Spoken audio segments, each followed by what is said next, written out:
Alhamdulillah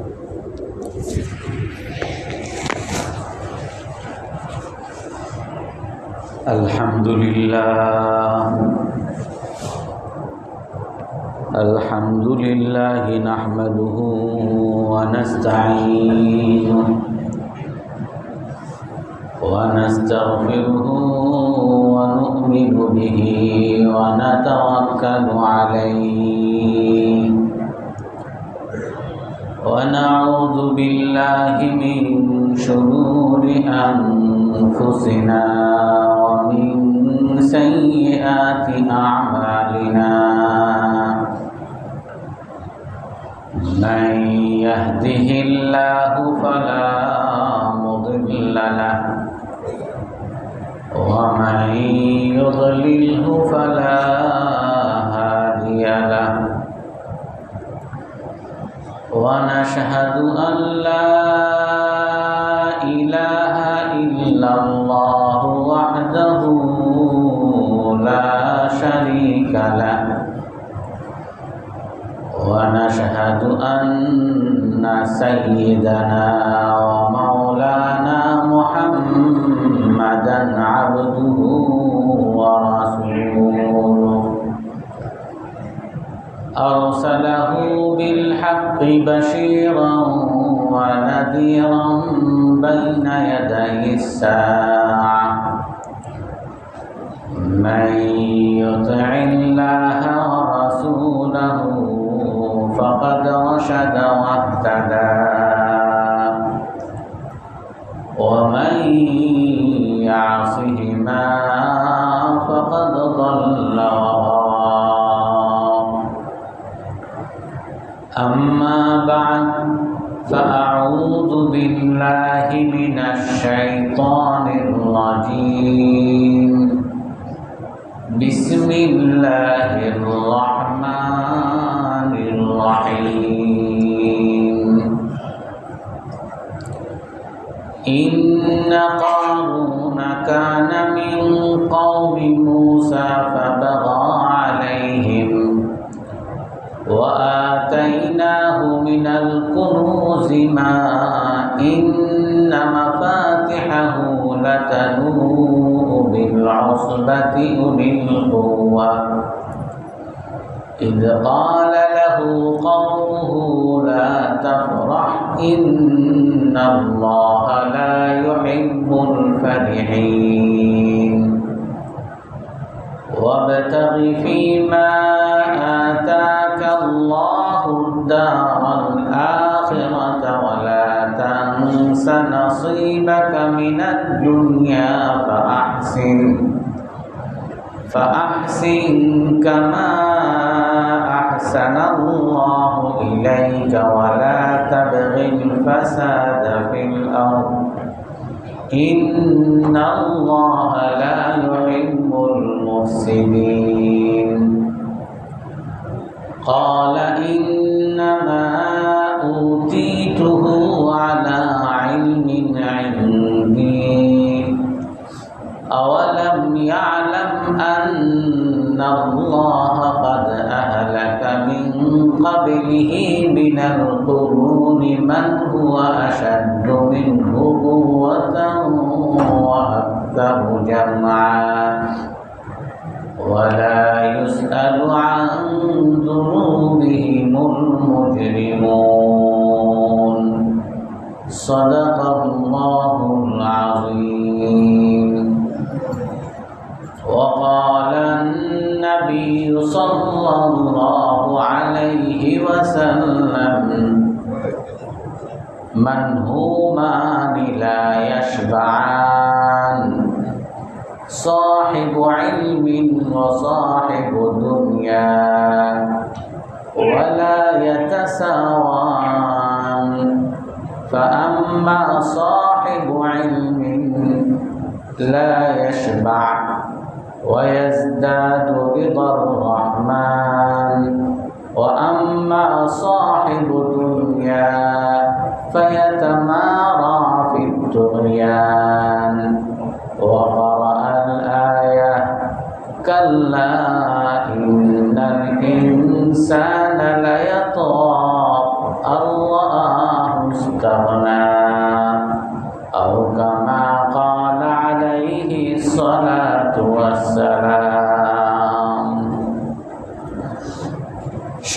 মুসল্লিয়ান কেরাম, আজ আমরা ইলমে দ্বীনের ফজিলত নিয়ে আলোচনা করব। আল্লাহ তাআলা কোরআনে কারীমের মধ্যে বলেন, ইকরা বিসমি রাব্বিকাল্লাযী খালাক। সর্বপ্রথম আল্লাহ তাআলার পক্ষ থেকে মুসলমানদের জন্য যে নির্দেশনা আসে, যে আয়াত আল্লাহ তাআলা নাজিল করেন, সেটা হলো ইকরা, পড়ো, তোমার রবের নামে পড়ো। ইকরা বিসমি রাব্বিকাল্লাযী খালাক, খালাকাল ইনসানা মিন আলাক। যেই পালনকর্তা মানুষকে জমাট বাঁধা রক্ত থেকে সৃষ্টি করেছেন। আল্লাহ তাআলা অন্য আয়াতের মধ্যে রাসূলুল্লাহ সাল্লাল্লাহু আলাইহি ওয়াসাল্লামকে আদেশ করেন, অকুল রব্বি জিদনি ইলমা। হে রাসূল, আপনি বলেন, হে আমার পালনকর্তা, আমার জ্ঞানকে বাড়িয়ে দেন। আল্লাহ রাসূল সাল্লাল্লাহু আলাইহি ওয়াসাল্লামকে আল্লাহ তাআলা আদেশ করেন বাড়িয়ে দিতে। এটা বলেন নাই যে আমার সম্পদ বাড়িয়ে দেন, আমার ক্ষমতা, আমার রাজত্ব বাড়িয়ে দেন। আল্লাহ তাআলার কাছে আল্লাহ তাআলা দোয়া করতে বলেন, রব্বি জিদনি ইলমা, হে আল্লাহ, আমার জ্ঞানকে বাড়িয়ে দেন। কারণ এই জ্ঞান হলো মানুষের মানুষত্ব লাভের, মানুষের মনুষ্যত্ব লাভের উপায়। যে এক হাদিসের মধ্যে রাসূলুল্লাহ সাল্লাল্লাহু আলাইহি ওয়াসাল্লাম বলেন, আদ-দুনিয়া মালউনা, দুনিয়ার সব কিছু অভিশপ্ত। ও মালউনুন মা ফিহা, দুনিয়ার মধ্যে যা কিছু আছে সবই অভিশপ্ত। তবে ইল্লা যিকরুল্লাহ, দুনিয়ার মধ্যে শুধু আল্লাহর আলোচনা, আল্লাহর জ্ঞান, এটাই হলো অভিশাপ থেকে মুক্ত। যদি কেউ দুনিয়ার লাভ পেতে চায়, তাহলে তাকে আল্লাহর জ্ঞানকে ধারণ করতে হবে। অন্য একটা হাদিসের মধ্যে রাসূলুল্লাহ সাল্লাল্লাহু আলাইহি ওয়াসাল্লাম বলেন, মান হুমান লা ইয়াশবান, দুইজন ক্ষুধার্ত, তারা কখনো তৃপ্ত হয় না। দুই ক্ষুধার্ত কখনো তৃপ্ত হয় না। আর এই দুই ক্ষুধার্ত কখনো সমান হয় না। এক ক্ষুধার্ত হলো সাহিবু ইলমি, জ্ঞানের ক্ষুধার্ত, যে জ্ঞান অন্বেষণকারী, জ্ঞান যে শিখতে চায়, তার এই ক্ষুধা, জ্ঞানের ক্ষুধা এমন ক্ষুধা, যেই ক্ষুধা কখনো শেষ হয় না। সে যত বড় ডিগ্রি অর্জন করুক, যত পড়াশোনাই করুক, তার জ্ঞান শেষ হবে না, তার ক্ষুধা কখনো শেষ হবে না। আর এক ক্ষুধার্থ ওয়াসাহিবু দুনিয়া, দুনিয়ার ক্ষুধার্থ, সম্পদের ক্ষুধার্থ, ক্ষমতার ক্ষুধার্থ। যে ক্ষমতার পিছনে পড়ে, যে সম্পদের পিছনে পড়ে, সে যত টাকারই মালিক হোক, যত ক্ষমতাবানই হোক, তার ক্ষমতার লোভ কখনো শেষ হয় না, তার সম্পদের লোভ কখনো শেষ হয় না। তারপরে রাসূলুল্লাহ সাল্লাল্লাহু আলাইহি ওয়াসাল্লাম বলেন, এই দুই ক্ষুধার্ত কখনো সমান না। আম্মা সাহিবু ইলমিন ফায়াজদাদু রিদার রহমান, যে জ্ঞানের ক্ষুধা নিয়ে যে থাকে, যার মধ্যে জ্ঞানের ক্ষুধা আছে, সে তার যত জ্ঞান অন্বেষণ করে, সে আল্লাহ তাআলার সন্তুষ্টি যত পেতে থাকে, আল্লাহ তাআলার সন্তুষ্টি বাড়তে থাকে, আল্লাহ তাআলার কাছে পদমর্যাদা তার বাড়তে থাকে। আর আরেক ক্ষুধার্থ যে ও আম্মা সাহিবু দুনিয়া, যে দুনিয়ার ক্ষুধার্থ, সম্পদের যে অন্বেষণকারী, ক্ষমতার যে অন্বেষণকারী, ফায়াতামারা ফিত তুগয়ান। রাসূলুল্লাহ সাল্লাল্লাহু আলাইহি ওয়াসাল্লাম সহিহ হাদিসের মধ্যে বলেন, ইবনে মাজার হাদিস, মুসনাদ আহমদের হাদিস, যে সম্পদের লোভী, যে ক্ষমতার লোভী, তার অহংকারের মধ্যে আরও বাড়তে থাকে। তার সে যত সম্পদের মালিক হয়, তার অহংকার, তার স্বৈরাচারী মনোভাব, তার মানুষকে তুচ্ছ তাচ্ছিল্য করার মনোভাব আরও বাড়তে থাকে। এমনিভাবে যে ক্ষমতাবান তার যত ক্ষমতা বাড়তে থাকে তার মধ্যে অহংকারী মনোভাব, স্বৈরাচারী মনোভাব, তার মধ্যে মানুষকে তুচ্ছতাচ্ছিল্য করার মনোভাব আরও বাড়তে থাকে। এরপরে রাসূলুল্লাহ সাল্লাল্লাহু আলাইহি সাল্লাম রাসূলের এই কথার দলিল হিসাবে আল্লাহ তাআলার আয়াত তেলাওয়াত করেন, কাল্লা ইন্নাল ইনসানা লায়াতগা আর রাআহু ইসতাগনা। আল্লাহ তাআলা বলেন ইকরা বিসমি রাব্বিকাল্লাযী খালাক, এই আয়াতের পরে 2-3 আয়াত পরে যে আপনি আল্লাহর নামে পাঠ করেন, তারপরে আল্লাহ তাআলা বলেন কাল্লা ইন্নাল ইনসানা লায়াতগা, জেনে রাখেন নিশ্চয়ই মানুষরা অহংকারী হয়, সীমা লঙ্ঘনকারী হয়, পাপ করতে থাকে। কখন পাপ করে? আর রাআহু ইসতাগনা, যখন সে নিজেকে অমুখাপেক্ষী মনে করতে থাকে, নিজেকে সে ধনী মনে করে, নিজেকে সে সম্পদশালী মনে করে, নিজেকে সে ক্ষমতাশালী মনে করে, যখন সে মানুষের কাছ থেকে অমুখাপেক্ষী যত বেশি মনে করতে থাকে, যত বেশি নিজেকে ক্ষমতাবান মনে করতে থাকে, যত বেশি নিজেকে সম্পদশালী মনে করতে থাকে, তার মধ্যে অহংকার, পাপের আগ্রহ আরও বাড়তে থাকে। এই জন্য এই 2 প্রকার ক্ষুধার্ত রাসূলুল্লাহ সাল্লাল্লাহু আলাইহি ওয়াসাল্লাম বলেন এদের ক্ষুধা কখনো শেষ হয় না। তবে এই 2 ক্ষুধার্তর ব্যাপারে আরেকটা হাদিস আছে ইতিবাচক অর্থে। রাসূলুল্লাহ সাল্লাল্লাহু আলাইহি ওয়াসাল্লাম বলেন লা হাসাদা ইল্লা ফিসনাতাইন। অনেকে বলতে পারেন তাহলে কি ধন সম্পদ অর্জন করা, ক্ষমতা অর্জন করা এটা কি খারাপ? যারা করতেছে সবাই কি খারাপ? কত আলেম ওলামাও তো করে, কত হাজী সাহেব মানুষরাও তো সম্পদশালী হয়েছে, ক্ষমতাবান হয়েছে, সব খারাপ হয়ে গেছে? রাসূলুল্লাহ সাল্লাল্লাহু আলাইহি ওয়াসাল্লাম হাদিসের মধ্যে বলেন লা হাসাদা ইল্লা ফিসনাতাইন, মানুষের মধ্যে হিংসা করা বৈধ না। মানুষ কারোর সাথে কেউ হিংসা করবে না, হিংসা করলে কবিরা গুনাহ। তবে 2 জনের ক্ষেত্রে ঈর্ষা করা যায়, 2 জন ব্যক্তির ক্ষেত্রে ঈর্ষা করা যায়। একজন হলো রাজুলুন আতাহুল্লাহুল কুরআন, এক ব্যক্তি আল্লাহ তাআলা যাকে কোরআন দিয়েছে, কোরআনের জ্ঞান দিয়েছে, আর সে কোরআন অনুযায়ী আমল করে, রাত দিন কোরআন পড়ে, কোরআন অনুযায়ী আমল করে, আর এই কোরআন দ্বারা সে আল্লাহ তাআলার নৈকট্য অর্জন করতে থাকে। তো কারোর সাথে হিংসা করা বৈধ না। তবে এই ব্যক্তি যাকে আল্লাহ তাআলা কোরআনের জ্ঞান দিছে, আর এই কোরআনের জ্ঞান দিয়ে নিজেও উপকৃত হচ্ছে, মানুষকেও উপকৃত করছে, তার সাথে হিংসা করতে বলছেন যে সে এত পারার হাফেজ হয়েছে, আমি কেন এর চেয়ে বেশি পারবো না? সে আলেম হয়েছে, আমি কেন আলেম হইতে পারবো না? সে বয়ান করতে পারে, আমি কেন বয়ান করতে পারবো না? এর সাথে হিংসা করতে বলছেন। আর একজন রাজুলুন আতাহুল্লাহু মালান ফায়ুনফিকুহু আনা আন-নাহারি ওয়া আনা আল-লাইল, আর এক ব্যক্তির সাথে হিংসা করতে বলছেন রাসূলুল্লাহ সাল্লাল্লাহু আলাইহি ওয়াসাল্লাম, যাকে আল্লাহ তাআলা সম্পদ দিয়েছেন, আর যে এই সম্পদকে রাত দিন আল্লাহর রাস্তায় ব্যয় করতে থাকে। তাকে আল্লাহ তাআলা সম্পদ দিয়েছেন, সে এই সম্পদকে ভালো কাজে রাত দিন ব্যয় করতে থাকে। এই সম্পদশালীর সাথে রাসূলুল্লাহ সাল্লাল্লাহু আলাইহি ওয়াসাল্লাম বলেন প্রতিযোগিতা করো, তার সাথে হিংসা করো যে সে এত সম্পদশালী হয়েছে, আমি কেন পারবো না? কারণ সে এই সম্পদের দ্বারা রাত দিন ভালো কাজে ব্যয় করতে থাকে, মসজিদ করে, মাদ্রাসা করে, গরিব মানুষের উপকার করে।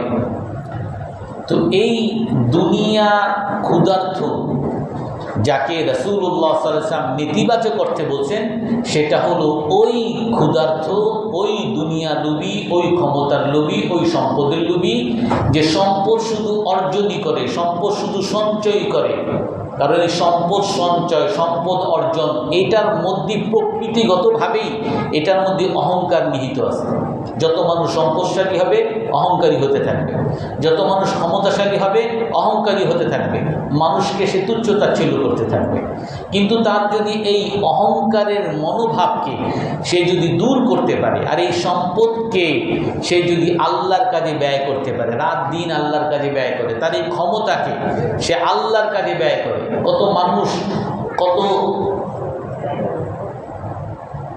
মামলায় পড়ে, কত মানুষ হাসপাতালের রাস্তায় রাস্তায়, কত মানুষ উকিলদের আদালতে, কত মানুষ পুলিশদের থানায় আহাজারি করতেছে, আর্তনাদ করতেছে তার একটু সাহায্যের জন্য। সরকারি অফিসগুলোতে যায় যে আমার কারেন্টের লাইন নাই, আমার পানির লাইন নেই, আহাজারি করে। আর অনেক মানুষের ক্ষমতা আছে, সে যদি চায় তাকে বিনা পয়সায় কাজটা করিয়ে দিতে পারে। পুলিশ যদি চায় বিনা পয়সায় তার কি সমস্যা সমাধান করতে পারে। উকিল যদি চায় তাকে বিনা পয়সায় তার এই সহযোগিতা করতে পারে। ডাক্তার যদি চায় তাকে বিনা পয়সায় তার কি সমস্যা, এই সমস্যা সমাধান করতে পারে। কিন্তু আল্লাহ তাআলা তাদেরকে ক্ষমতা দিয়েছেন, আর তারা এই ক্ষমতার দ্বারা মানুষকে আরো অন্যায় করার, মানুষের উপর আরো অত্যাচার করার, অবিচার করার, আরো জুলুম করার উপায় তারা খুঁজতে থাকে। এই কারণে আল্লাহ তাআলা বলেন ইন্নাল ইনসানা লায়াতগা আর রাআহু ইসতাগনা। মানুষ যখন নিজেকে অমোকাপেক্ষী মনে করতে থাকে, সম্পদশালী, ক্ষমতাশালী নিজেকে ভাবতে থাকে, মানুষ অহংকারী হতে থাকে, মানুষ তখন সীমালঙ্ঘন করতে থাকে, পাপ করতে থাকে। তো রাসূলুল্লাহ সাল্লাল্লাহু আলাইহি ওয়াসাল্লাম হাদিসের মধ্যে বলেন মান সালাকা তরিকান ইয়ালতামিসু ফীহি ইলমা সাহালাল্লাহু লাহু তরিকান ইলাল জান্নাহ।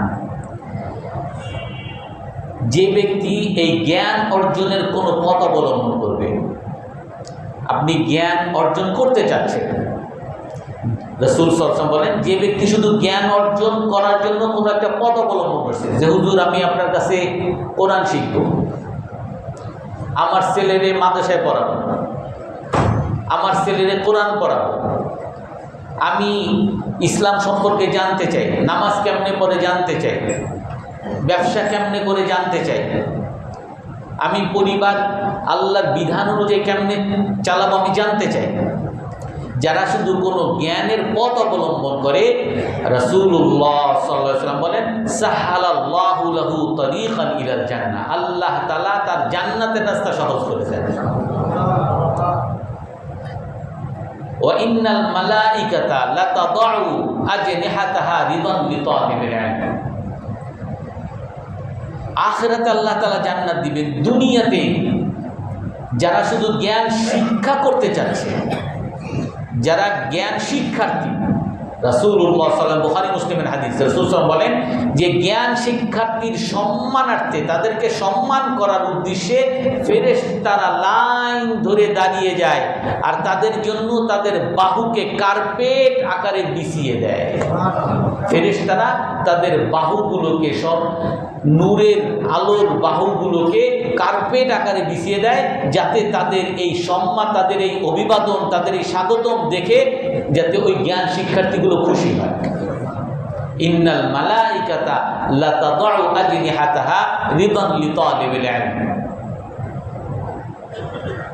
ওয়া ইন্নাল মালাইকাতা ওমান ফিস সামাওয়াতি ওয়া ফিল আরদ হাত্তাল হিতানু ফিল মা লা ইস্তাগফিরু লাহু।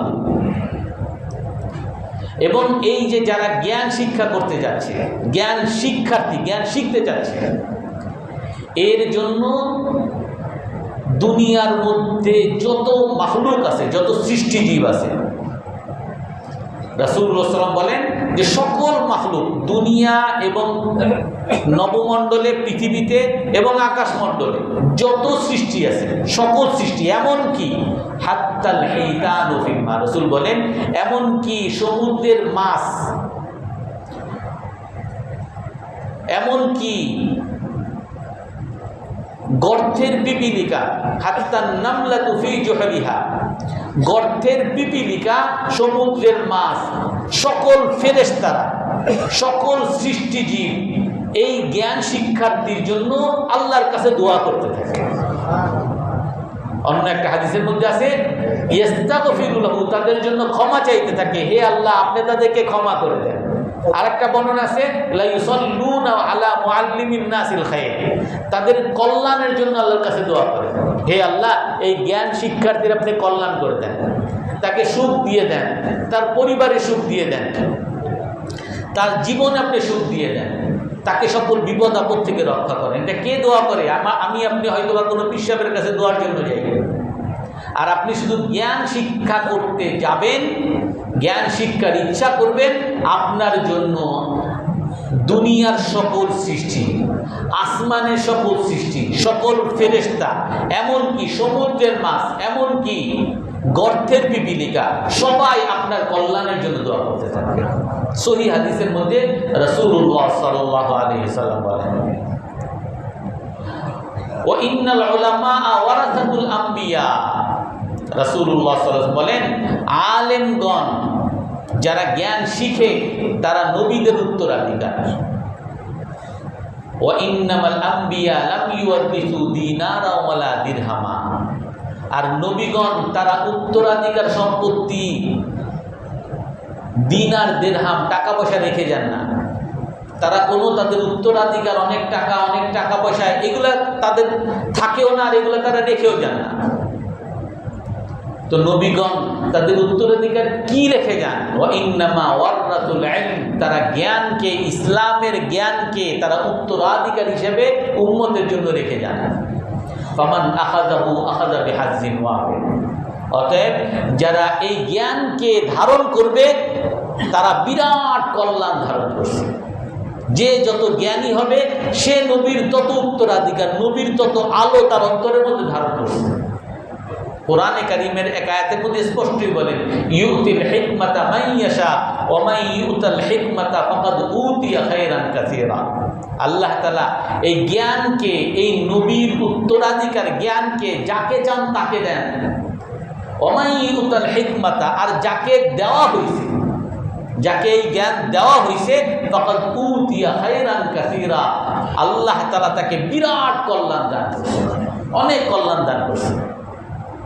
এই জন্য এই আলেমগণকে নবীগণের উত্তরাধিকারী হিসেবে ঘোষণা করা হয়েছে।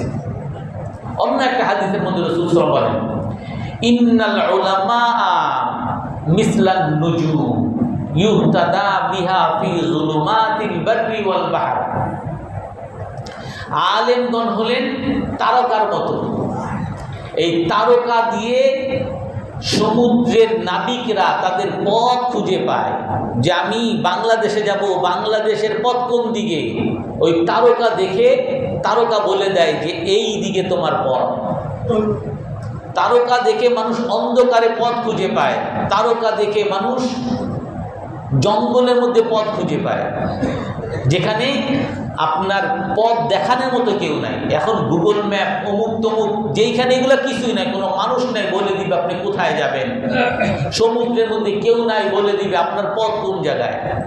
সেখানে তারকা আপনাকে যেভাবে পথ দেখায়, আলেমগণ এভাবে আপনাকে পথ দেখাবে। এই জন্য তারা তারকার মতো। ফাইদাম তমাসাতিন নুজুম, রাসূল সাল্লাল্লাহু আলাইহি ওয়াসাল্লাম বলেন, যখন তারকা ডুবে যাবে, তারকা যখন ডুবে যায় তখন নাবিকরা দিকহারা হয়ে যায়, কোথায় যাবে সে বুঝবে না, রাস্তাঘাট হারিয়ে সে ছন্নছাড়া হয়ে সে দিকভ্রান্ত হয়ে ঘুরতে থাকবে। এমনিভাবে আওশাকা আন তাদিল্লাল হুদা, রাসূলুল্লাহ সাল্লাল্লাহু আলাইহি ওয়াসাল্লাম বলেন, যখন আলেমগণ ডুবে যাবে, আলেমগণ থাকবে না, তখন পথ প্রদর্শনকারীরা তারা পথ হারা হয়ে যাবে। যারা পথ প্রদর্শন করে তারাই পথ হারা হয়ে যাবে। যারা পথ খুঁজে তারাও পথ পাবে না, যারা পথ দেখাবে তারাও পথ পাবে না। কারণ তারা আসলে সঠিক পথই জানে না। সঠিক পথের যে যিনি জানেন, যিনি জ্ঞানী, যেই আলেম, সে তো ডুবে গেছে, সে তো নাই। এই জন্য রাসূলুল্লাহ সাল্লাল্লাহু আলাইহি ওয়াসাল্লাম বলেন, তাআল্লামুল ইলম, তোমরা ইলম শিখতে থাকো, তোমরা জ্ঞান অর্জন করতে থাকো। ক্বাবলা আন ইয়ানতাজিআহু মিনকুম, ওই সময়ের আগে যখন এই জ্ঞানকে তোমাদের কাছ থেকে উঠিয়ে নেওয়া হবে। সাহাবায়ে কেরাম বলেন, হে আল্লাহর রাসূল, জ্ঞানকে আবার উঠানো হবে নাকি? রাসূল আরেকটা হাদিসে বলেন, ইন্না মিন আশরাতিস সাআতি আন ইউবাদাল ইলম, কিয়ামতের একটা আলামত হলো যে জ্ঞান উঠিয়ে নেওয়া হবে, জ্ঞান থাকবে না মানুষের মধ্যে। সাহাবায়ে কেরাম রাসূলকে জিজ্ঞাসা করলেন, হে আল্লাহর রাসূল, কাইফা ইউবাদুল ইলম, জ্ঞান কিভাবে উঠানো হবে? রাসূলুল্লাহ সাল্লাল্লাহু আলাইহি ওয়াসাল্লাম বলেন, ইন্নামা লা ইয়ানতাজিউল ইলমা মিনাল উলামা। আল্লাহ তাআলা এমন না যে জ্ঞান আলেমদের সিনা থেকে, মুখ থেকে উঠিয়ে নেবেন, ভুলিয়ে দিবেন, এমন না যে জ্ঞান উঠিয়ে নেবেন মানে সব আলেমরা সব মূর্খ হয়ে যাবে, এমন না। বরং ওয়া ইন্নামা ইয়াকবাদুল ইলমা বিকবদিল উলামা, সহিহ হাদিস, আবু দাউদ শরীফের হাদিস। এলেমকে আল্লাহ তাআলা উঠিয়ে নেবেন, আলেমগণকে উঠিয়ে নেবেন। আলেম থাকবে না, আলেম মারা যাবে। এই আলেমদেরকে মারার পরে এই এলেম যে অন্য কেউ শিখবে সেরকম শিখার কেউ থাকবে না।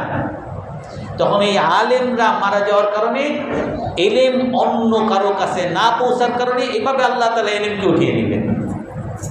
হাত্তা ইযা লাম ইউবকি আলিমান, যখন আলেম থাকবে না তখন মানুষ কেমনে চলবে?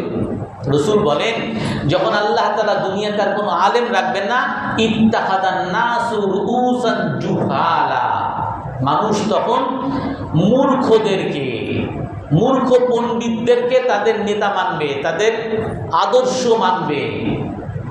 ফাসুইলু ফাআফতাউ বিগাইরি ইলমিন ফাদাল্লু ওয়া আদাল্লু, তারা তাদের বিষয় সম্পর্কে, নামাজ কেমনে পড়তে হবে, ওই মূর্খ পণ্ডিতকে জিজ্ঞাসা করবে। মূর্খ পণ্ডিত না জেনে বলবেন, রাসূলের হাদিস, মূর্খ পণ্ডিত ফাআফতাউ বিগাইরি ইলম, জ্ঞান ছাড়া ফতোয়া দিতে থাকবে, না জেনে বলতে থাকবে নামাজ এমনে পড়ো, জ্ঞান ছাড়া ফতোয়া দিতে থাকবে যে তোমার স্ত্রীর সাথে এমনে থাকো, ব্যবসা এমনে করো, জ্ঞান ছাড়া বলতে থাকবে। আর যখন জ্ঞান ছাড়া বলবে, ফাদাল্লু, ওই যারা ফতোয়া দিবে তারাও পথহারা হবে, ও আদাল্লু, যাদেরকে ফতোয়া দিবে তারাও পথহারা হবে, সবাই পথহারা হবে। কিছুদিন আগে দেশে গিয়েছিলাম ঈদের সময়। ঈদের সময় নামাজ পড়ার পরে এলাকার মানুষ জানতে পারছে যে একজন আলেম আসছে, সবাই আমার ঘিরে ধরছে। এখন ঘিরে ধরে তাদের প্রশ্নের আর কোনো, তাদের মধ্যে দ্বন্দ্ব, সবাই যে হুজুর নামাজ কি, নামাজের মধ্যে কি আমিন বলা লাগবে কিনা, জোরে আমিন পড়বো না আস্তে আমিন পড়বো? যে ভাই আমরা তো হানাফি মাযহাবের, হানাফি মাযহাবের আস্তে আমিন বলা কেন? সৌদি আরবে তো জোরে আমিন বলে, সৌদি আরবে জোরে আমিন বলে তারা অন্য মাযহাবের, হাম্বলি মাযহাবের। হুজুর তাহলে কোরআন তো একটা, হাদিস একটা, তা মাযহাব আবার দুইটা কেন হবে? যে ভাই আল্লাহ রাসূল সাল্লাল্লাহু আলাইহি সাল্লাম এই সুযোগটা দিয়েছেন, কিছু কিছু মাসআলায় আপনি রাসূল সাল্লাল্লাহু কখনো জোরে পড়ছেন, কখনো আস্তে পড়ছেন। কিছু মাযহাবে জোরেটা নিছে, কিছু মাযহাবে আস্তেটা নিছে। তাহলে হেয়াল আমরা কেন দুইটা নিতে পারবো না? কিছু মানুষ কিছু মাযহাব তো নিছে, তা আমরাও তো নিতে পারি।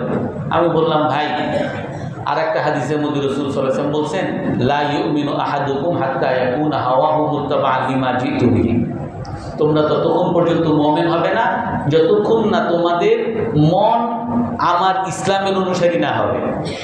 আপনার যখন চায় তখন জোরে আমিন বলবেন, যখন চায় তখন আস্তে আমিন বলবেন, এটা তো আপনার ইচ্ছার অনুসারী হয়ে গেল, আপনি তো রাসূলের অনুসরণকারী হইলেন না। যখন এরকম অনেক প্রশ্ন করে, আমি তাদের প্রশ্নের উত্তর দিতেছি, এক পর্যায়ে গিয়ে বলে, হুজুর আপনি এত জটিলভাবে বললে আমরা কেমনে বুঝবো, এত জটিল জিনিস বললে কেমনে বুঝবো? আমি বললাম, আপনারা এত জটিল প্রশ্ন করলে তো আমাকে জটিল উত্তর দিতেই হবে। আপনার জটিল প্রশ্ন কেন করেন? আপনার দায়িত্ব হলো, তারপর আমি দুই একজনকে বললাম যে আপনি সূরা ফাতিহা পড়েন, একটু সূরা ফাতিহা পড়ে একজন আর সূরা সহিহ নেই। যে আপনারা এই যে সবাই মিলে ঝগড়া করতেছেন, আপনারা কোথায় আমাকে বলবেন হুজুর আমার সূরা ফাতিহাটা সহিহ কিনা বলেন, আমি যে নামাজ পড়তেছি নামাজটা সহিহ কিনা, আমি যে নামাজের মধ্যে গুরুত্ব আনবো, কেমনে গুরুত্বটা আনবো, কোনটা ফরজ কোনটা নফল, কয়টা সুন্নত, এইটা না আমারে জিজ্ঞেস করবেন। নামাজের মধ্যে কয়টা ওয়াজিব, কয়টা ফরজ, কয়টা সুন্নত, এইগুলো আমাকে জিজ্ঞেস করবেন। আপনারা জিজ্ঞেস না করে, যেগুলো আপনার কোনো লাভ আসবে না, নিজেদের মধ্যে দ্বন্দ্ব, নিজেদের মধ্যে ভেদাভেদ বাড়বে। এখন এগুলা কেন হয়েছে? কারণ এগুলো হয়েছে বর্তমানে আমাদের অনেক মানুষ তারা ইসলামী জ্ঞানকে অর্জন করতে চায় ইউটিউব দেখে, ফেসবুক দেখে, এবং তাদের কিছু মুরব্বী, এই মুরব্বী থেকে আমাকে এক জায়গায় নিয়ে গেছে, কিছু মানুষ তারা ইসলামের একটা ফাউন্ডেশন করছে, তো আমাকে দাওয়াত দিছে। আমি কিছু বয়ান টয়ান করার পরে আমারে তারা সবাই মিলে বিভিন্ন প্রশ্ন করা শুরু করছিল। তো আমি তাদের প্রশ্নের উত্তরও দিলাম। উত্তর দেওয়ার পরে, হুজুর এইটা কি সুদ নাকি এইটা মুনাফা? আমি বললাম যে ভাই সুদ।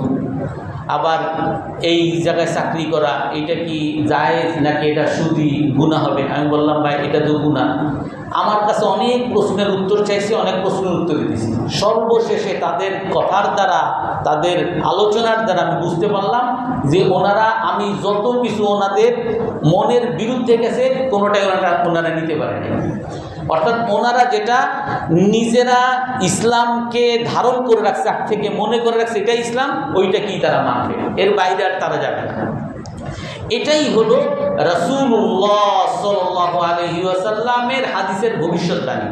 হাত্তা ইদা লাম ইউবকিল আলিমা, আল্লাহ তাআলা এক সময় জ্ঞান উঠিয়ে নেবেন। আরে জ্ঞান উঠানোর অর্থ হলো জ্ঞানীদেরকে উঠিয়ে নেওয়া। জ্ঞানীরা মারা যাবে, এদের পরবর্তী যারা জ্ঞানী থাকবে তাদের মতো সঠিক জ্ঞানী এরকম থাকবে না। এখন এক তো হলো অনেক জ্ঞানী মারা যায়, এটাও ঠিক। সাথে সাথে এখন আমাদের বর্তমান সমাজ এমন হয়েছে যে আলেম আছে, কিন্তু একে আমি আলেমই মনে করি না, আমার আদর্শই মনে করি না। তার কাছে যে আমার মাসলা জিজ্ঞাসা করতে হবে এটাই আমি দরকার মনে করি না। নামাজ কেমনে পড়তে হবে ফেসবুকে ইউটিউবে কেমনে বলতে এমনি বলবো, এটা হোক বা না হোক। আমার স্ত্রীর সাথে আমার পারিবারিক সম্পর্ক আছে কি না এটা আমি কোনো হুজুরে জিজ্ঞেস করবো, হুজুর তো তালাক দিয়ে ফেলছেন, হয়েছে কিনা? হুজুর যদি বলে যে তালাক দিয়ে ফেলছেন, ওনার আপনার স্ত্রী নেই, আপনার কথা শুনবো না। কোনো জায়গায় সুযোগ পাওয়া যায় কিনা? অর্থাৎ আপনি আপনার কাছ থেকেই আলেমকে আপনি সরিয়ে দিচ্ছেন। আপনি তো নিজে আলেমকে সম্মান করতেছেন না, সাথে সাথে আমাদের সমাজের মধ্যে এমন একটা মনোভাব তৈরি হয়েছে যে সমাজের সবচেয়ে নিকৃষ্ট মানুষ হলো ইমাম সাহেবরা, আলেম সাহেবরা, খতিব সাহেবরা। এরা হলো সবচেয়ে নিকৃষ্ট মানুষ। এরা হলো জঙ্গি, এরা হলো সন্ত্রাসী, এরা ভিক্ষা করে খায়, এরা আমাদের কাছে টাকা চায়, এরা চাঁদা করে, অমুক তমুক করে। আর যদি কোনো একটা আলেমের 1000 পিএইচডির মধ্যে 90টা পিএইচডি যদি দুর্নীতিবাদ হয়, এই পিএইচডি ধারীদের দোষ হয় না।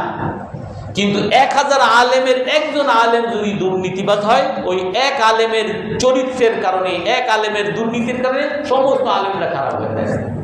কারণ আমার আপনার মনোভাবের মধ্যে এমন যে আলেমরা খারাপ, আমি চাই তাদেরকে খারাপ বানাইতে। তাদেরকে যদি খারাপ বানাইতে পারি তাহলে তো আমার আর ইসলাম মানা লাগবে না।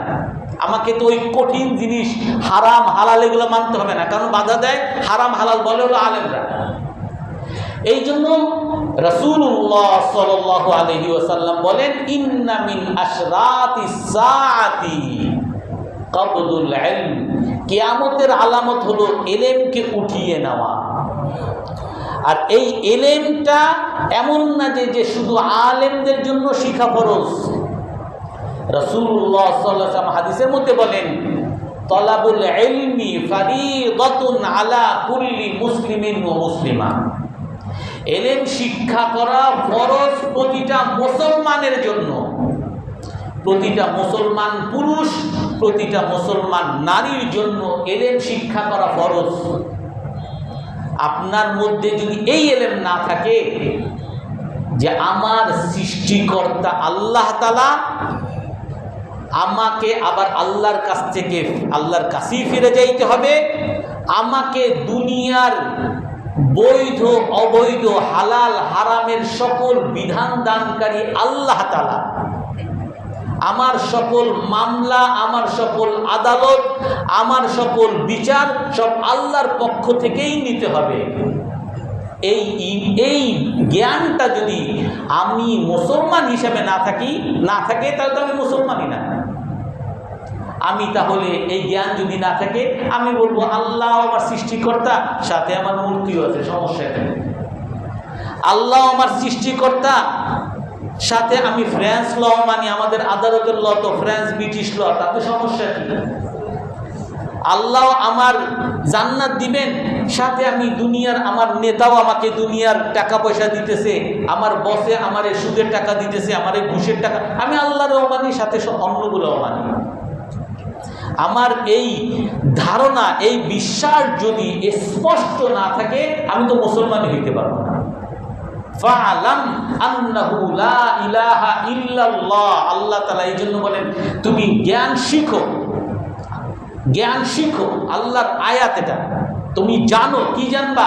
লা ইলাহা ইল্লাল্লাহ, আল্লাহ ছাড়া কোনো মাবুদ নাই, আল্লাহ ছাড়া কেউ নাই, আল্লাহ ছাড়া কোনো সৃষ্টিকর্তা নাই, আল্লাহ ছাড়া কোনো দুনিয়ার পরিচালনাকারী নাই, আল্লাহ ছাড়া তোমার কোনো মালিক নাই, আল্লাহ তাআলা ছাড়া তোমার কোনো বিধানদাতা নাই, আল্লাহ ছাড়া কারো কাছে তোমাকে মাথা পাততে হবে না, আল্লাহ ছাড়া কারো কাছে তোমাকে ফিরে যাইতে হবে না। আল্লাহ তাআলা যদি তোমাকে তাড়িয়ে দেয়, তোমাকে ফিরানোর মতো কেউ থাকবে না। আর সবাই যদি, দুনিয়ার সবাই যদি তাড়িয়ে দেয়, আল্লাহ তাআলা যদি তোমাকে বুকে টেনে নেয়, তাহলে তোমার কোনো সমস্যা নেই। এই কথা জানতে হবে, এই এলেম জানতে হবে। প্রতিটা মুসলমানের জন্য ফরজ। নামাজ কেমনে পড়বো আমাকে শিখতে হবে। আমি বলবো আমি নামাজ পড়তে জানি না, হুজুর আমি তো ছোটবেলায় মাদ্রাসায় পড়ি নাই, আমি কোনো হুজুরের কাছে পড়ি নাই, সূরা ফাতিহা পারি না, আমি আলহামদুলিল্লাহ পারি না, আমি শুধু কুল আউযু বিরাব্বিন নাস সূরাটাই পারি, আর অন্য কোনো সূরা শিখি নাই। এইটা বললে কি আপনি আল্লাহর কাছে মুক্তি পাবেন? আপনার এই জ্ঞান শিখাটা ফরজ। যেই সূরাগুলো দ্বারা আপনাকে নামাজ পড়তে হবে, এই সূরাগুলো সহি শুদ্ধ করে পড়া আপনার জন্য ফরজ, আপনার ছেলের জন্য ফরজ। আমি তো নিজে নিজে পড়ছি, এই জন্য আমার কেরাতটা অত শুদ্ধ না, আল্লাহর কাছে ছাড় পাওয়া যাবে না। আপনার কেন শুদ্ধ হয় না? আপনি শুদ্ধ কেন করেন নাই? রমজানের সময় হাজারো জায়গায় কোরআনের মস্ক হয়, আপনি কেন কোরআনের মস্কে বসেন নাই? আপনার ছেলেকে আপনি স্কুলে পড়াচ্ছেন, আপনি বিভিন্ন ইনস্টিটিউটে পড়াচ্ছেন, আর কোরআন পড়া যে তার দরকার, হাদিস পড়া যে তার দরকার, এই অনুভূতিটা আপনার মধ্যে কেন আসেনি? তলাবুল ইলমি ফারিদাতুন আলা কুল্লি মুসলিমিন ওয়া মুসলিমা, রাসূল সাল্লাল্লাহু আলাইহি ওয়াসাল্লাম বলেন ইলম শিক্ষা করা ফরজ প্রতিটা মুসলমান পুরুষের জন্য, প্রতিটা নারীর জন্য। ওয়া ইদাআতুহু আন তুহাদ্দিসা বিহা গায়রা আহলিহি, এবং রাসূল সাল্লাল্লাহু আলাইহি ওয়াসাল্লাম বলেন এই জ্ঞানকে নষ্ট করা, এই জ্ঞানকে নষ্ট করা হলো যে তুমি অপাত্রে, যদি অযোগ্যদের কাছে বা অপাত্রে যদি তুমি এই জ্ঞানকে ঢালো, তুমি অপাত্রে জ্ঞান ঢালা, এটা হলো জ্ঞানকে নষ্ট করা। অন্য একটা হাদিসের মধ্যে রাসূল সাল্লাল্লাহু আলাইহি ওয়াসাল্লাম বলেন ওয়া ইন্না ওয়াদিআল ইলমি গায়রা আহলিহি কামুখাল্লিদিল খানাজিরা আয-যাহাব ওয়াল লুলুয়া, যে নাকি জ্ঞানকে অপাত্রে দেয়, সে যেন শুয়োরের গলায় স্বর্ণের হার পরিয়ে দিছে। শুয়োরের গলায় স্বর্ণের হার পরিয়ে দেওয়া, যেমন এটাকে, এই স্বর্ণের হারকে নষ্ট করা, এমনিভাবে জ্ঞানকে এমন জায়গায় উপস্থাপন করা, এমন জায়গায় রাখা যে পাত্রের যে এটা যোগ্য না, তো এটাকে নষ্ট করা। এর অর্থ কি? তাহলে কি আমি আলেম না, এই জন্য আপনি কি আপনারা জিজ্ঞেস করতে বলবেন না? এর অর্থ হইল যে আপনি, অনেক মানুষ আছে এমন প্রশ্নই করে হুজুরেরটা শোনার জন্য না, সে জ্ঞান শিখার জন্য প্রশ্ন করে, জ্ঞান শিখতে আসে যে এই ইসলামের মধ্যে কোন জায়গায় ভুলটা আছে, ভুল ধরার জন্য, ইসলামের কোন জায়গায় ত্রুটি আছে, ত্রুটি ধরার জন্য। অনেক মানুষ আছে যে হুজুর আপনি আপনার হালাল হারাম বলবেন, আমার সুদের কারবার আমি করবই। যে জানেন যে আপনারে জিজ্ঞাসা করে শুধুমাত্র তার এই সুদি কারবারের মধ্যে কোনো সুতা পাওয়া যায় কিনা, এই সুতা খোঁজার জন্য, যে আমার স্ত্রীর তালাক দিয়া ফেলাইছি, এখন এরকম রাগ ছিলাম, অমুক ছিলাম, তমুক ছিলাম, এখন কোনোভাবে এইটাকে তালাক হয় নাই, এই মাসলাটা বাইর করে দেন। কারণ এই মাসলা আপনি বাইর করা দেওয়া মানেই হলো অপাত্রে জ্ঞান দেওয়া। আপনি যদি দেন, আপনি এই গুনাহের কাজে সহযোগিতা করলেন, আর যে আপনাকে জিজ্ঞেস করলো সেও গুনাহের কাজে লিপ্ত হওয়ার জন্য আপনার কাছ থেকে জ্ঞান নিতে আসছে। এই জন্য অনেক সময় অনেক ভাই জিজ্ঞেস করে যে হুজুর আপনাদের কাছে জিজ্ঞেস করলে আপনারা বলেন না। আপনাকে অবশ্যই জ্ঞান শিখার মতো উপায় নিয়ে আসতে হবে। অনেক মানুষ আছে মসজিদে আসবে না, মাদ্রাসায় আসবে না, তাফসিরেও বসবে না, রাস্তায় দেখা হয়েছে হুজুর এই মাসলাটা বইলে দেন। ওনার কাছে গেছেন, ওনার দোকানে, হুজুর এই মাসলাটা বলেন, আমার এই মাসলাটা দরকার। অর্থাৎ সে ফাও একটা জিজ্ঞেস করলো আর কি, বললে বললেন, না বললে না বললেন, বা আপনি পারেন কিনা দেখলো, আপনি পারেন না, অমুকে পারছে, আপনি এটা বলছেন, অমুক হুজুরে তো এটা বলছেন, আপনি একটু টেস্ট করে দেখলো আর কি। এই জন্য রাসূল আল্লাহ তাআলা কোরআনে কারীমের মধ্যে বলেন, কুল হাল ইয়াস্তাবিল লাযীনা ইয়ালামুনা ওয়াল লাযীনা লা ইয়ালামুন। আপনি হে রাসূল আপনি বলে দেন, যারা জানে আর যারা জানে না তারা কখনো সমান হবে না। ইয়ারফাইল্লাহুল লাযীনা আমানু মিনকুম ওয়াল লাযীনা উতুল ইলমা দারাজাত। আল্লাহ তাআলা মুমিনদেরকে অনেক উঁচু করবেন এবং মুমিনদের মধ্যে যাদেরকে জ্ঞান দেওয়া হয়েছে তাদেরকে আল্লাহ তাআলা আরো উঁচু করবেন। এই দুনিয়ার জ্ঞান আর আখিরাতের জ্ঞান। তাফসীরের মধ্যে কারুনের পুরো ঘটনা প্রায় 1.5 পৃষ্ঠার মতো কোরআনের আয়াত আছে।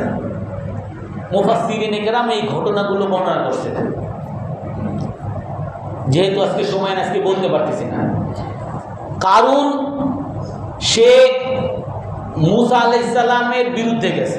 মূসা আলাইহিস সালাম কারুনকে দাওয়াত দিয়েছেন, 5টা উপদেশ দিয়েছেন, এই আয়াতের মধ্যে আছে। হে কারুন লা তাফরাহ, আল্লাহ তাআলা তোমাকে ধনী বানাইছে, এগুলো দিয়ে অহংকার করো না। ওয়াবতাগি ফীমা আতাকাল্লাহু দারাল আখিরাহ, তোমাকে ধনী বানাইছে, তুমি এইগুলো দিয়ে আখিরাত তালাশ করো। আমি যেটা বললাম, ওই সম্পদশালী যে তার সম্পদের দ্বারা আখিরাত ভালো কাজ করার চেষ্টা করে, আল্লাহ তাআলা তার সাথে প্রতিযোগিতা করতে বলছেন। তো ওই কারুনকে মূসা আলাইহিস সালাম দাওয়াত দিয়েছেন যে তোমাকে আল্লাহ তাআলা যা দিয়েছেন এগুলো দিয়ে তুমি আখিরাত তালাশ করো। ওয়ালা তানসা নাসিবাকা মিনাদ দুনিয়া, দুনিয়া তোমার যেটা দরকার তুমি সেটা ভোগ করো, তাতে সমস্যা নেই। ওয়াবতাগি ফীমা আতাকাল্লাহু দারাল আখিরাহ ওয়ালা তানসা নাসিবাকা মিনাদ দুনিয়া ওয়াহসিন কামা আহসানাল্লাহু ইলাইক। আল্লাহ তাআলা তোমার উপরে যেমন দয়া করছে তুমি মানুষের প্রতি এরকম দয়া করো। ওয়ালা তাবগিল ফাসাদা ফিল আরদ, আর তুমি মানুষের উপরে সন্ত্রাস করো না, মানুষের উপরে জুলুম করো না। সে কি বলে, ক্বালা ইন্নামা উতিতুহু আলা ইলমিন ইনদি, এই সম্পদ এই ক্ষমতা এগুলো আমার জ্ঞানের মাধ্যমে পাইছি। যেমন আমাদেরকে ব্রিটিশরা শিক্ষা দিয়ে গেছে যে আমি এসপি ডিসি হইছি, এগুলো হলো আমার জ্ঞানের কারণে। কারণ এই এলমে দিন পরে ওই মাওলানা হয়ে এসপিও হওয়া যাবে না, ডিসিও হওয়া যাবে না, আর সরকারের ফার্স্ট ক্লাস অফিসারও হওয়া যাবে না। কারণ ওইগুলো হইতে হইলে, শিক্ষিত হইতে হইলে ইংরেজি জ্ঞান শিখতে হবে। আর ইংরেজি জ্ঞান আমি আপনি সবাই জানি, ইংরেজি একটা হলো ভাষা। হাজার ভাষা, পৃথিবীর মধ্যে হাজারটা ভাষা আছে। ইটালির ভাষা, ইটালিওয়ালারা কখনো ইংরেজিতে কথাও বলতে চায় না। এই ইসরায়েলিরাও ইংলিশে কথা বলতে চায় না। ফ্রান্সের ভাষায় কথা বলে, চায়নারা চায়নার ভাষায় কথা বলে। ওদের দেশে ইংরেজি শেখানো হয় না। কিন্তু আমাদের মতো এই দেশগুলো যাদেরকে ব্রিটিশরা শাসন করে গেছে, আমরা যাদের গোলাম, ওই গোলামি শিক্ষা আমাদেরকে দিয়ে যাওয়া হয়েছে যে ইংরেজি শিখবা, তোমাকে শিক্ষিত ধরা হবে, তুমি একমাত্র সরকারি সার্টিফিকেট পাবা, তুমি একমাত্র সরকারি বড় বড় কর্মচারী হইতে পারবা।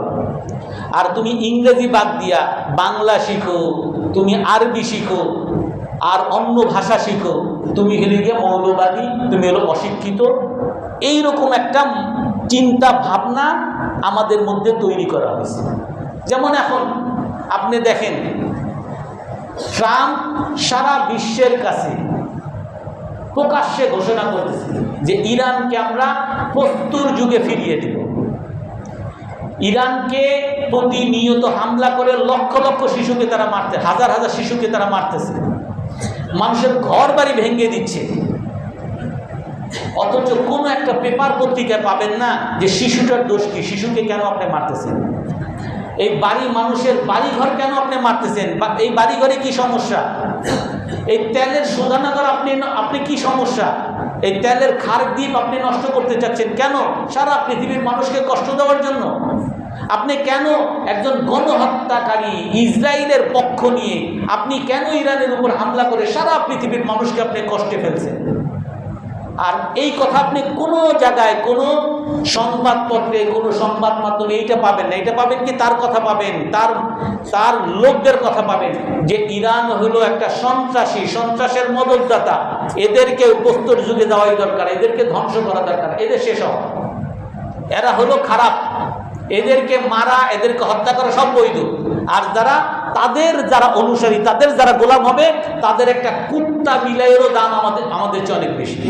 তাদের কুত্তারে কেন মারা হয়েছে, তাদের বিলাইরে কেন সম্মান করা হয়নি? আমাদের বাংলাদেশেও দেখবেন যে হুজুররা বিলাই লালন পায়। আমি এক বাসায় গেলাম, বিলাইরে এত বেশি, তারা 15,000 টাকা নাকি শুধু খাওয়ায় একটা বিড়ালকে। আমি বললাম ভাই, এটা তো অনেকগুলো পরিবার তো চলতে পারে। হ্যাঁ, আপনারা হুজুররাই সব এই পশুদের প্রতি দয়া, রসুল সরকার নিজে বিড়াল পালতেন। আমি কে বলছি আপনার রসুল নিজে? রসুল বিড়াল পালারে অনুৎসাহিত করেন নাই, ঠিক আছে, কেউ যদি পালছে, কিন্তু তাই বলে এত মানুষ, একটা মানুষের চেয়ে আপনি বিড়ালকে বেশি সম্মান করবেন, মানুষের চেয়ে কুকুরকে বেশি সম্মান করবেন। তারা ওই কুকুর বিড়ালের সম্মান আমাদেরকে বুঝাবে, আমরা সেটাই বুঝবো। তারা একজন আলেম, তারা একজন দিনদার দাড়িওয়ালা টুপিওয়ালাকে সন্ত্রাসী বলে তাকে হত্যা করে তাদেরকে প্রস্তর যুগে ফিরিয়ে দেওয়া, এটা বৈধ, এটা করা দরকার, এটা বুঝাবে, আমরা সেটাই বুঝবো। এটাই হলো এলমে দিন। ওই যে কারণ, সে তার জ্ঞান অনুযায়ী সে বুঝতেছে, সে যা করতেছে সব সহি। তারপরে আল্লাহ তাআলা আরো আয়াত বলছেন ইনশাআল্লাহ পরে। আল্লাহ তাআলা আমাদের সকলকে সঠিক জিনিস বুঝা এবং মানার তৌফিক দান করেন। একটা ঘোষণা দিই, আমাদের মাদ্রাসায় তো এখন ভর্তির সময় চলতেছে, তো আপনাদের